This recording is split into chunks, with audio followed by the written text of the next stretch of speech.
In this video, I'm going to talk to you about my late season feeding schedule, talk to you about some of the colonies that definitely don't need it, and talk to you about a near miss where a colony very nearly starved. So people who watch this channel regularly, you'll know my process. Middle of August, I take off all the honey supers, condense down to a single brood box, generally have quite a good amount of stores in there, put my Apivar strips in, and then I just leave the bees to get themselves ready for winter. They get the end of the summer flow and they get all of the autumn ivy flow in order to produce themselves a decent amount of stores going into winter. And I supplement that at different times throughout the autumn season. Now you can call it summer feeding, call it autumn feeding, call it winter feeding. All you're doing is feeding your bees to make sure that they get through to the next season. Doesn't really matter when you do it, and I wouldn't worry too much about the different labels that people give it. What's really important is understanding when bees need to be fed and when bees don't need to be fed. And there's no way that I can tell you that your bees need feeding in July or September or November.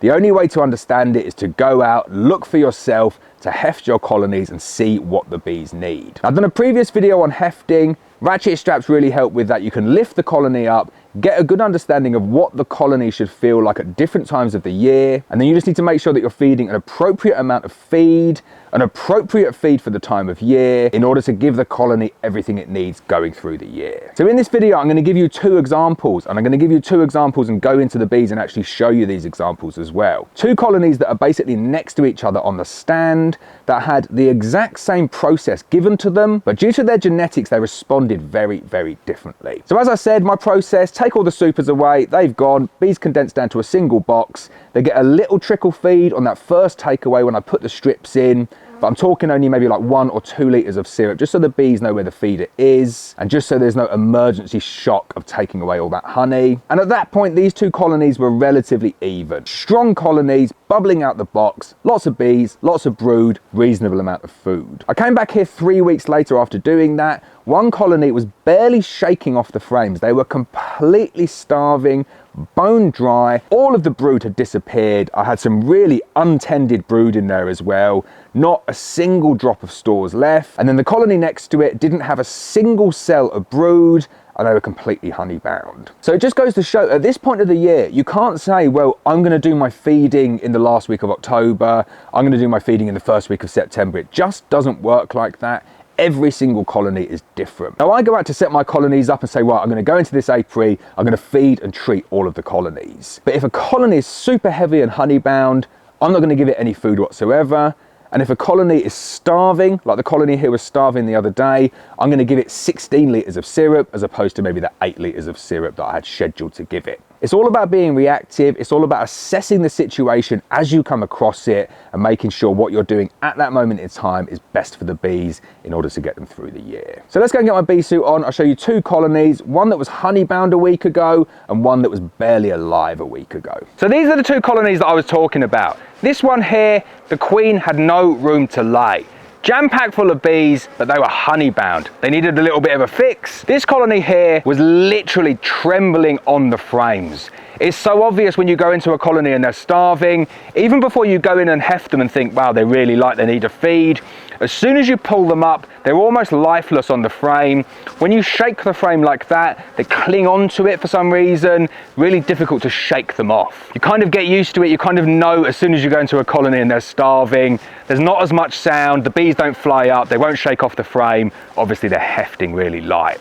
So I gave these ones here an emergency feed, 14 litres. I gave them a full 14 litre tank of 2-to-1 invert syrup. This one here I didn't feed. In previous years, what I would have done is I would have taken some of the stored honey from here, put it into the one over there, but I'm just not doing that anymore. I have to manage things a little bit differently. I'm giving these ones a little bit longer to see if they can manage it themselves, but if they remain honey bound, what I'll have to do is take out some of the frames of honey, store them securely for next year, and just replace it with some frames of foundation. Easily manageable at this point of the year. They'll turn those frames of foundation when that ivy flow comes in, they'll draw that out, she'll lay it up. Gives you really two big benefits there. One, in that it's going to reduce the honey bound nature because they're going to use some of the stores within the hive in order to draw out the frames of foundation, and then it boosts the amount of brood at the same time, so you're kind of getting that double effect. Let's go into this one here first. This is the one that's got a ridiculous amount of stores going into winter. Right, so I'm just going through the frames in here and I've realised I got this completely wrong. This is the colony that was starving and this is the colony that wasn't starving over there.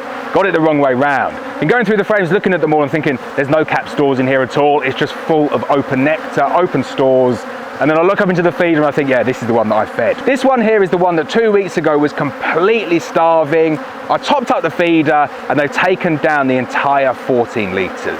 I'll show you some of the frames now because they've stored it really, really quickly. So you can see there, really heavy frame, but none of it's capped over. They have just filled that with invert sugar syrup. And this frame here, this is the one that threw me. I pulled this frame out first and I thought, oh my God, they've eaten all their stores. But no, this is what the majority of the frames looked like.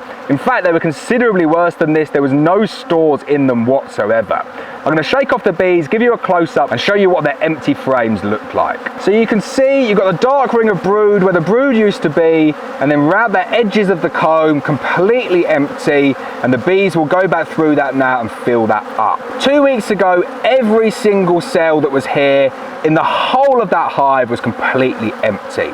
They did not have one cell left. They were hours, probably about a day away from completely starving. In fact, I already found a few with their bottoms sticking out because they were starving, trying to scrape out the bottom from the cells. So there's my new breeder queen that I've got in there. You can see she's a lot lighter than the bees in the colony. All of the bees will be a lot lighter come spring. And this frame here as well, really nice and heavy. So I'm gonna get this colony put back together again, really being careful with that queen. They don't need to top up a feed now. They've taken down those 14 litres of syrup. They're really happy for it, really nice, calm, not aggressive bees. Oh my God, I can't wait for 2023 to get rid of the nasty, nasty bees that I should have got rid of a long time ago. Let's get inside the colony next door and take a look at a colony that's prepared well for winter and didn't need any feeding up until this date. So this colony here has maybe prepared for winter a little better. I have to say though, it's not necessarily what I want my bees to do. You can look at this as a negative or you can look at this as a positive. I like the bees to put the honey in the supers and keep the downstairs for brood. This colony here has packed out the downstairs with honey. They put some honey upstairs as well. It limits the size of the colony and it means that they can potentially become honey bound in spring. I prefer to deal with the colonies that need a little bit more feeding, but you know you're going to come into spring and they're not going to have any excess stores left over. Again, this colony here has been requeened with a pure artificially inseminated queen, not a breeder queen this time, untested. Let's get inside and show you some of these frames. So I have to say it's amazing what the bees will do in a couple of weeks. Last time I came here, all of this was capped over. 8 out of the 10 frames in there were fully capped 14 by 12. And I've come back in today and they've broken a lot of that over and they found obviously another source of nectar coming in. Shows how reactive you need to be with your bees, because even in the space of 2 weeks, they've got rid of that honey-bound status and they've managed to find some new nectar. I'll have a look through, pull out a couple of the other frames, see if we can find some brood in this one as well. So there's my queen, artificially inseminated queen. This frame is a bit dark as well. That's going to get cycled out next year. Going to burn all my old frames, recollect that wax. Nice pattern of brood on both sides though, and there you can see the artificially inseminated queen. And then final frame, we've got some drone comb in this one as well. Good amount of capped stores. This one here is pretty much the perfect example of where I would like my colony to be at this point of the year. I'm really happy with this colony, even though they're quite aggressive, because it gives a real good lesson in terms of the status of both of these colonies 2 weeks ago and the status of the colonies now. One got fed, one didn't get fed, and they're now very, very similar in terms of where they are in the season. Good mixture of stores, good mixture of brood, good mixture of open space, and I can top up that open space with invert sugar syrup later on in the season. Ballpark figure for me, last round of feeds, big heavy feeds, 2-to-1 or invert syrup. For us in North Wales, I go round last week of September. As long as it's above 12 or 13 degrees in an insulated poly feeder, they'll take that down in about a week or 2 weeks. And for me, it's just a case of lifting up the colony, doing a heft, topping it up with as much as I think, and then if I need to feed fondant throughout the winter, it's a really simple method. Flip the boards over, feed it in an upturned poly ashforth feeder. Say goodbye to the angry bees. They are not going to be here next year. We are going on a true cleansing mission to get rid of all bad genetics from our apiary.